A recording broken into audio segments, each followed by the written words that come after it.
Hola, hola a todos. Bienvenidos una vez más a este espacio dedicado al Nobel de Literatura japonesa Kawabata Yasunari. Yo soy Diana Camacho, docente en formación de la licenciatura en Humanidades y Lengua Castellana de la Universidad Distrital, y en esta ocasión hablaremos acerca de una de las grandes obras de este autor, publicada en 1962 y traducida por primera vez al español en 1974. Me refiero a su obra titulada Kioto, que por cierto en español significa ciudad capital, y además es conocida por ser la ciudad de los jardines y los 1000 templos, lo cual no solo es un dato interesante, sino que también tiene mucho sentido, ya que Kioto fue la capital de Japón por más de 1000 años. Estamos hablando entre el año 794 hasta 1868. Y de este modo, Kioto se convirtió en la sede de la corte imperial y otras instituciones muy importantes para la cultura japonesa por un larguísimo periodo de tiempo. Esto, claro está, hasta que se trasladó dicha capital a la actual ciudad de Tokio. Y, así como lo oyen, no siempre fue Tokio la capital de Japón. Pero, ¿por qué es tan importante esta obra? Recordemos que fue publicada en el periodo de posguerra, lo cual implica ciertas dinámicas en términos políticos, culturales y sociales. Además que, durante la Segunda Guerra Mundial, fue la única gran ciudad japonesa que no resultó bombardeada o afectada por los Estados Unidos de América. Esto quiere decir que, para ese entonces y aún en la actualidad, por supuesto, Kioto se considera una de las ciudades más emblemáticas, fieles y ricas en términos culturales, simbólicos y hasta espirituales de todo Japón. Kioto constituye básicamente un rico patrimonio histórico, cultural, artístico y arquitectónico de este país. Ahora bien, teniendo clara esa breve contextualización sobre la importancia de Kioto para Japón, quiero compartirles un resumen general de esta gran obra. Y dice así: Chieko es la hija adoptiva de Takichiro y Shide, quienes no solo la aman con todo su corazón, sino que también le han brindado una vida digna y económicamente alta, gracias a su legado en el diseño tradicional de kimonos. Una vez Chieko tiene 20 años, conoce a una mujer llamada Naeko, que parece ser idéntica a ella, a pesar de llevar una vida algo diferente a la suya. A partir de su encuentro, las dos jóvenes buscan estar más unidas y aprovechar su accidental descubrimiento para aprender cada una de la vida de la otra. En medio de los hechos narrados, también aparecen otros personajes como Shinichi y Hiedu, quienes entablan diferentes tipos de relación con estas mujeres. Sin embargo, la novela no presenta un final absoluto y resuelto, sino que más bien deja a la imaginación del lector lo que puede continuar en la interesante vida de estos personajes. De esta manera, me atrevería a decir que más allá de la historia narrada por Kawabata en esta obra, se superpone una vez más la cultura, los lugares y en general la vida y el aprecio de la hermosa Kioto para atrapar a sus lectores. Se trata casi que de un manual de la belleza y cultura japonesa a través de los espacios más representativos e históricos de la ciudad de Kioto. Es por ello que, en este momento, le doy la bienvenida a María Fernanda, quien también es docente en formación de la Universidad Distrital de Colombia y nos contará un poco más a fondo su percepción de la obra a través de un recorrido por los aspectos más relevantes de los primeros 5 capítulos del libro, en el campo cultural principalmente. Recordando además que este se compone de un total de 9 capítulos. Así que, María Fernanda, bienvenida.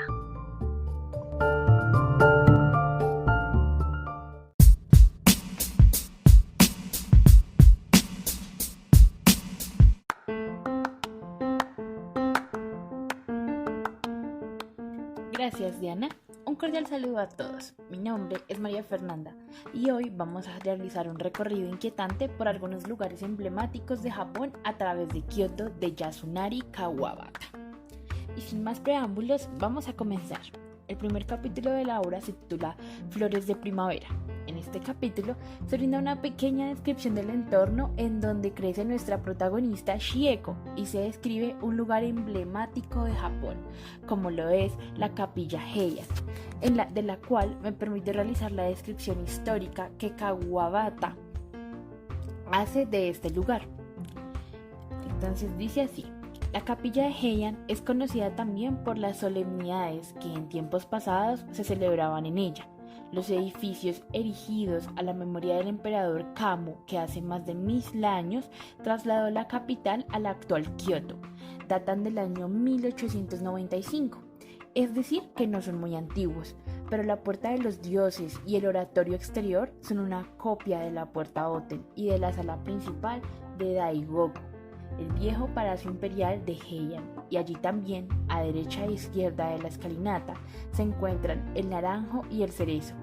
El emperador Komei, que reinó antes del traslado de la residencia imperial de Tokio, fue recibido allí por los dioses en 1938. En esta capilla se celebran muchas bodas. Los cerezos de flores escarlata y ramas bajas están considerados como el más bello adorno del jardín del santuario, como si ellos fueran su símbolo. ¿Qué mejor emblema que la flor del cerezo para la antigua ciudad imperial? Página 6. Bueno, así también vamos a hablar sobre el templo Kiyomizu-dera o Kiyumi-dera. Literalmente significa templo del agua pura. Es un conjunto de templos y recintos religiosos situados en el distrito de Higashiyama, en el este de Kioto, y Patrimonio de la Humanidad por la UNESCO. Desde 1994, su imagen es una de las más reconocidas de la antigua capital japonesa y, por supuesto, recomendamos encarecidamente visitarlo. El templo fue construido en el año 778 en las colinas del este de Kioto, justamente desde donde se encontraba y todavía se encuentra la cascada Ottawa, cascada que dio nombre al templo del agua pura, agua limpia o agua cristalina. Sin embargo, a pesar de haber sido fundado a comienzos del periodo Heian, los edificios actuales son construcciones de 1631 y 1933, dado que el templo se incendió en multitud de ocasiones durante su larga historia. Creo que el estar construido de madera pues no les ayuda mucho. Listo. En este apartado vamos a describir entonces lo que Kawabata dice de este templo. Desde Kiyomizu podríamos ver la puesta del sol sobre Kioto y el cielo sobre Nishiyama, por donde se oculta el sol. Como Chieko insistía, Shinichi accedió. Bueno, vamos. Andando, el trayecto era bastante largo. No fueron por la vía del tranvía, sino que más allá de la capilla de Shion, se desviaron y cruzando la parte posterior del parque de Maruyama, salieron a un estrecho sendero que los condujo hasta el templo de Kiyomizu. Empezaba a formarse bruma en la parte de primavera. En la terraza del templo de Kiyomizu quedaban ya pocos visitantes. 3 o 4 muchachas estudiantes cuyos rostros apenas se distinguían a la luz del crepúsculo. A Chieko le gustaba subir allí a aquella hora, ante la nave principal, cuyo interior estaba oscuro, ardían unos cirios. Chieko no se quedó en la terraza, sino que siguió hasta la capilla del fondo. También allí había construido un voladizo en lo alto de la vertical pared de roca. El tejadillo de la capilla estaba cubierto con ripios de corteza de cipres. La plataforma era pequeña y airosa. Era como un mirador orientado hacia la ciudad, y en Nishiyama se veían luces enturbiadas por la bruma. Página 11. Ya como dato interesante de la novela de Kioto, en este capítulo Chieko le cuenta a su acompañante un gran secreto. En este caso era Shinichi. Listo. Ya con esa intriga vamos a continuar con el capítulo 2, titulado El monasterio y la celosía. En este apartado se describe un poco sobre la decisión de Takishiro, el padre de nuestra protagonista, de alejarse al monasterio de Saga por un par de días para pensar en diseños para sus kimonos. ¿Y quieres saber cómo era el monasterio de Saga? Bueno, en palabras de Kawabata, el monasterio de Saga no albergaba ya más que una sola ocupante, una monja que por más de 75 años la pequeña ermita permanecía a la parte vieja de Kioto, poseía un antiguo y bello historial. La puerta de entrada apenas era visible, situada como estaba en lo más espeso de un bosquecillo de bambúes. De este modo, pudo permanecer ignorada por los turistas, descansando en el olvido. Tenía, eso sí, un edificio anexo que en ocasiones se utilizaba para la ceremonia del té. Si bien no era conocido como tal salón de té, la única habitante de la ermitía salía poco, y cuando lo hacía era dar clases de ikebana. Página 14. Bueno, entonces ahora continuemos con el capítulo número 3, el cual nos aborda un poco sobre el barrio de las telas. En este barrio se desarrolla un breve encuentro entre Takishiro y Sosuke, un comerciante que se dedicaba a la creación de ubis. En esta ocasión, Takishiro había recurrido a su amigo para realizar la solicitud de crear un hermoso ubi que había diseñado para su hija Shieko. Pero en esta ocasión nada salió como Takishiro lo planeaba. ¿Qué habrá sucedido? Por ahora solo andaremos en la descripción que realiza Kawabata del barrio de las telas. Es asombroso que en una gran ciudad como Kioto las hojas de los árboles tengan un color tan hermoso, y no digamos los bosquecillos de pinos del Palacio Imperial de verano de Shugako-in o los árboles de los grandes jardines de los viejos templos. No es menor la admiración que despiertan los sauces llorones de la calle Kiyomashi, los de la orilla del río Takase, los de la Quinta Avenida y los de la orilla de Horikawa. En el populoso centro de la ciudad son auténticos sauces colgantes. Sus finas ramas de un verde suave y delicado caen hasta el suelo. Igualmente delicados resultan los abetos rojos que cubren las suaves laderas del Kitayama, la montaña del norte, y todo esto. Ahora en primavera se veían los colores de las tiernas hojas de los árboles del Higashima, la montaña del este, y en los días claros se divisaban los distintos tonos del follaje del monte Iei. Es innegable que la belleza de los árboles tiene su origen en la belleza de esta ciudad, siempre tan limpia. Hasta los estrechos callejones del barrio de Gion, de casas antiquísimas, sombrías y modestas, se conservan casi impecables. Lo mismo sucede en el sector de Nishijin, donde se fabrican las telas. Aquí se suceden los pequeños talleres de aspecto desolado y, sin embargo, en las calles no hay asomo de suciedad. Las canecas de las puertas pueden ser pequeñas, pero no hay en ellas ni una mota de polvo. Ni en el jardín botánico se puede ver un papel en el suelo. Página 28. Ya con esta hermosa descripción, continuamos ahora con el capítulo 4. Este capítulo se titula Los cedros de la montaña del norte. Kawabata describe este lugar así. La montaña no era ni muy alta ni muy ancha. Los troncos de cedro que crecían en su misma cima, esmeradamente ordenados, se destacaban nítidamente. Estaban destinados a nobles edificios y ya en el bosque tenían un aspecto elegante. Por el lado del río Kiyotaki, la ladera tiene una pendiente más abrupta. En aquella vertiente las lluvias son más abundantes y el sol más escaso. Por eso crece allí el precioso cedro. Queda protegido contra el viento, pues donde el viento sopla con fuerza impide la formación de los aros anuales y los cedros se doblan y se tuercen. Al pie de la montaña, las casas del pueblo formaban una hilera casi recta. Página 47.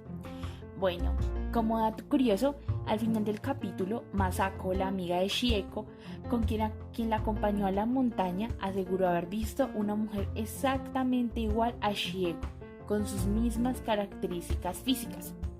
Shieko le dijo que estaba confundida. ¿Tú qué crees? Bueno, ahora démosle paso al capítulo 5, titulado La fiesta de Gion. La fiesta de Gion es una celebración anual que se realiza en Japón. La primera edición de este festival se celebró en el año 1869 para apaciguar a los dioses durante una epidemia. Siguiendo la tradición, cada año se elige a un niño de la zona como mensajero sagrado de los dioses. Desde el 13 de julio hasta el 17, que termina la primera procesión, va sentado en una de las muchas carrozas elaboradas y sus pies nunca tocan el suelo. Pero voy a dejar que sea Kawabata quien nos explique un poco más de esta fiesta tan importante para la cultura japonesa. Muchos de los forasteros que desde muy lejos acuden a la fiesta de Gion creen que esta dura solo un día, el 17 de julio, fecha de la gran cabalgata. Suelen llegar lo más pronto, el día antes, para asistir a la fiesta nocturna de la víspera. Sin embargo, las fiestas de June abarcan todo el séptimo mes. El día primero empiezan ya en los diferentes barrios que concurren al desfile con alguna carroza, el solemne pregón y los conciertos. La carroza de alabardas que utiliza el paje mayor de la celebra por el alcalde el 2 o 3 de julio, siguiendo un orden determinado. El rito del sorteo. Las alabardas suelen montarse en las carrozas el día antes, pero puede decirse que las fiestas en sí empiezan con la purificación del palaquín de los dioses. En el puente de Ohashi sobre el río Kamo, en la cuarta avenida, se lava el palanquín. Sacerdotes sintoístas sumergen en el agua ramas de Sasaki, el árbol sagrado, y con ellas rocían el trono de los dioses. Hasta el 11º día no acude el paje principal al santuario de June. Es el niño que ocupará después la primera carroza. En su vista al santuario va a caballo, se toca con el alto sombrero de la ceremonia y viste el antiguo traje de fiesta. Lo acompaña un séquito. Entonces se le imponen las insignias de la quinta categoría, y es que las categorías superiores van reservadas para la nobleza de la corte. Como sea que en los tiempos antiguos se confundieron los dioses japoneses y la divina esencia budista, a derecha e izquierda del paje iban los personajes representativos de los budistas Kannon y Shisei. Por medio de la unión del paje con un dios se simboliza que recibió su rango de los dioses. Página 57. Ahora bien, para ir a la par con nuestra historia, les cuento que en esta fiesta, Shieko, realizando un rezo, choca por accidente con una muchacha a la que jamás se había visto, pero que al reconocer a Shieko comienza a llorar. Bueno, mis queridos amigos, hasta aquí los acompaño en este viaje. A continuación los dejo nuevamente con la voz de Diana.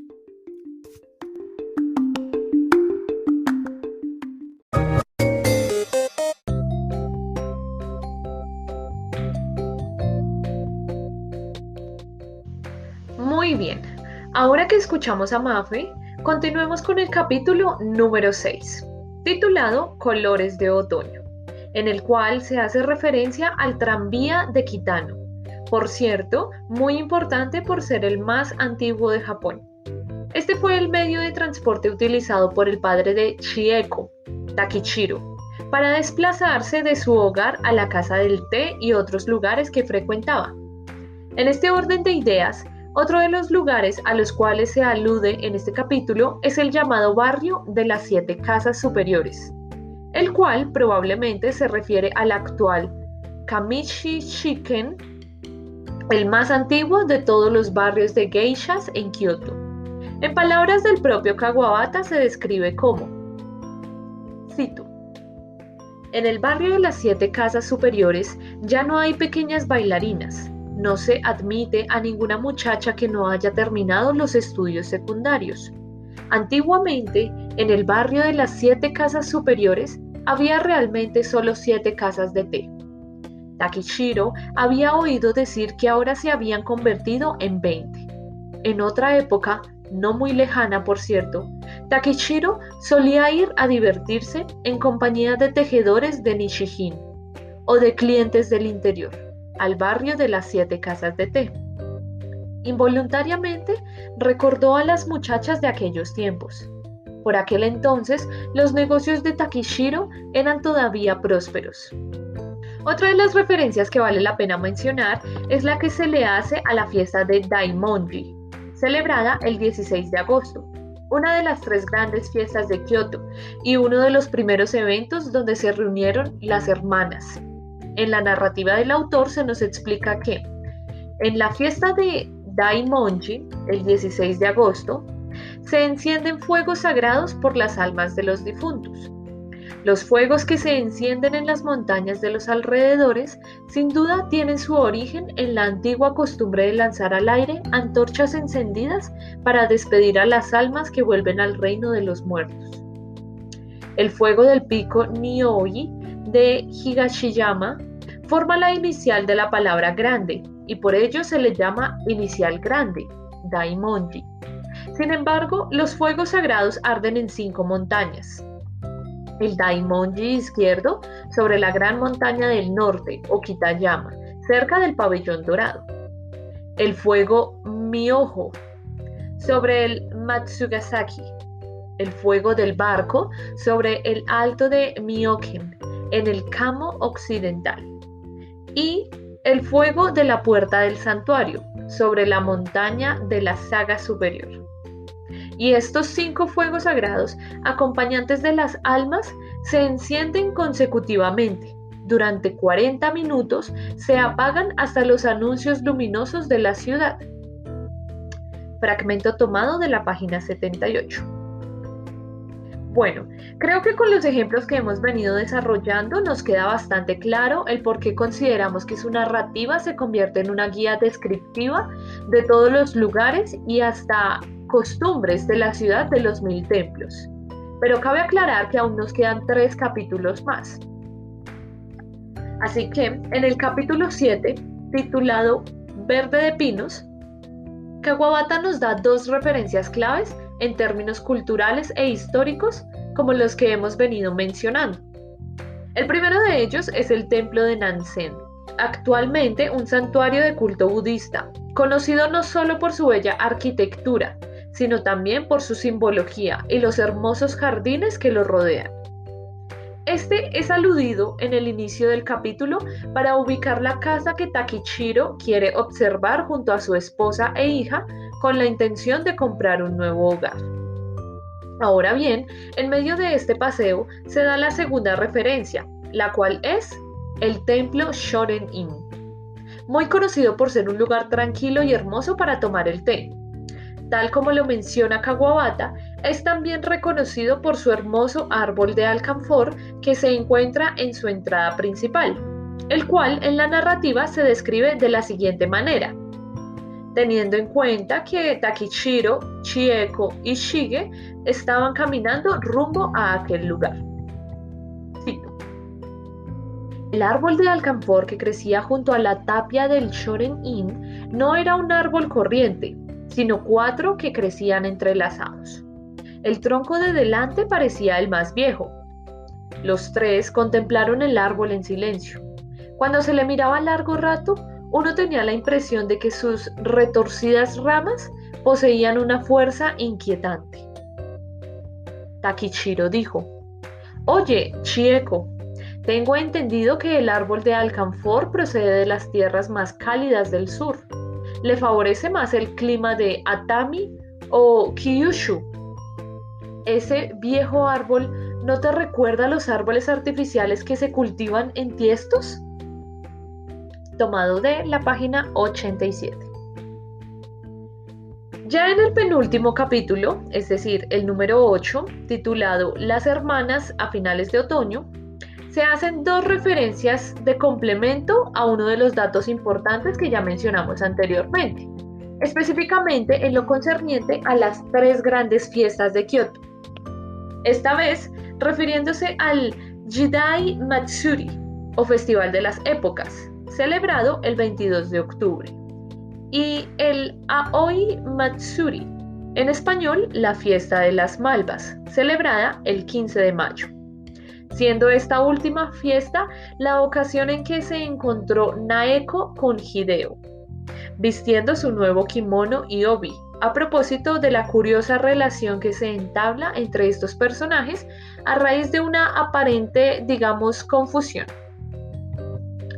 En este punto les comparto una anécdota que nos describe Kawabata en relación a esta fiesta de las Malvas, la cual dice así. Esta fiesta, que se celebra el 15º día del 5º mes, había pasado ya.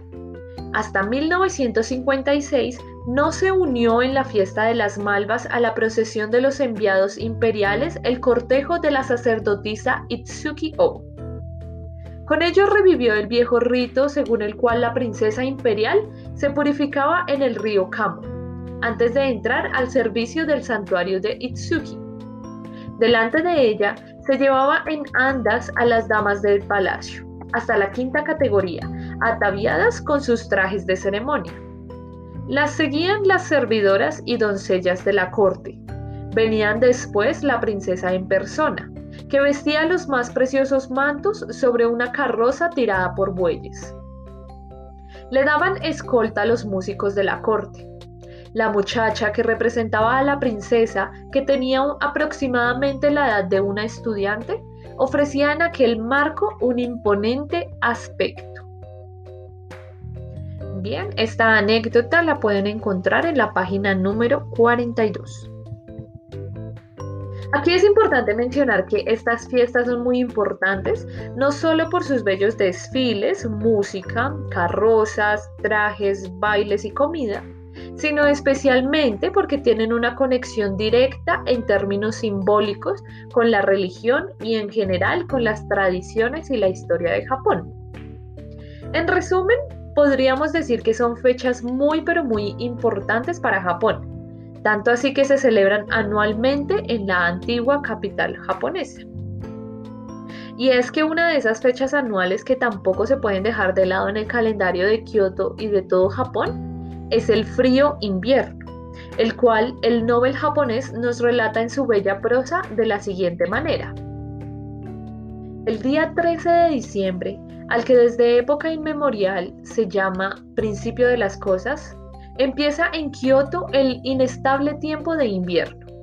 De un cielo despejado cae una fina llovizna que brilla al sol, para convertirse enseguida en agua-nieve. El cielo se cubre de nubes rápidamente y vuelve a aclararse con la misma rapidez. El principio de las cosas, como se llama al día 13 de diciembre, anuncia que en esa fecha comienzan los preparativos para la fiesta del Año Nuevo, especialmente por lo que se refiere a los regalos. Tanto en los barrios de diversión como en Gion se observa escrupulosamente esta costumbre. Las geishas, las pequeñas bailarinas y otras muchachas de esta clase obsequian con pasteles de arroz a los clientes de las casas de té donde ellas trabajan, a sus maestros de baile y de música, y a la geisha jefe que las tiene bajo su tutela. Luego salen a hacer sus salutaciones. Fragmento tomado de la página 110. Finalmente, en el capítulo 9, Flores de invierno, se narra el final de la obra, donde Chieko lleva a Naeko a conocer su hogar y sus padres, y luego la invita a quedarse una noche en el mismo lugar, residencia que se encuentra en el barrio Muromachi, probablemente una referencia al actual barrio Nihonbashi Muromachi, donde por cierto se encuentra también la fábrica de kimonos de sus padres, lugar al que llega el hermano de Shinichi, Ryusuke, como posible colaborador y admirador de Chieko, para empezar a trabajar en la misma. En palabras de Kawabata, este espacio se describe como una muestra de la tradicional calle de kimonos en Kioto. Cito: a la mañana siguiente, Ryusuke se presentó en la tienda de Takichiro, reunió al gerente y a la dependencia e hizo un inventario. Telas lacadas, crepe bordado, seda de ichikoshi, satén estampado, crepe de omeshi, seda de meisen, tejidos para trajes de ceremonia, trajes de mangas largas, semicortas y cortas, brocados, seda adamascada, estampados de lujo, trajes de visita, telas para obi, forros y demás artículos propios para la indumentaria japonesa. Esta cita la pueden ubicar en la página 122. Entonces, en conclusión, ¿qué podríamos decir? La respuesta es contundente. Kawabata no solo es un buen escritor, sino también uno de los mejores, pues no en vano obtuvo el Premio Nobel de Literatura pocos años después de publicar la novela que da crédito al presente podcast. Y es que esto está reflejado en cada uno de sus escritos, por supuesto, incluyendo la ya tantas veces mencionada obra Kioto. Asimismo, se puede decir que Yasunari Kawabata nos permitió con esta dedicada obra, a través de su prosa poética y metafórica, conocer un poco más de la realidad japonesa, su cultura, sus tradiciones y sus lugares más tranquilos, representativos y llenos de aquella energía pura que, en buena parte, contribuyó en la historia que permitió ver lo que es hoy en día Japón. No queda más por decir que al leer esta obra nos quedan hermosas imágenes y reflexiones de todo lo que se puede imaginar y encontrar en una de las ciudades más ricas del mundo. Y por supuesto, queda la invitación abierta para realizar un gran tour por este nuevo mundo. Nuevo, claro está, para muchos de nosotros. Así que les agradecemos infinitamente por escucharnos en esta ocasión. Esperamos haya sido de su agrado y confiamos en que pasen un buen tiempo. Hasta la próxima.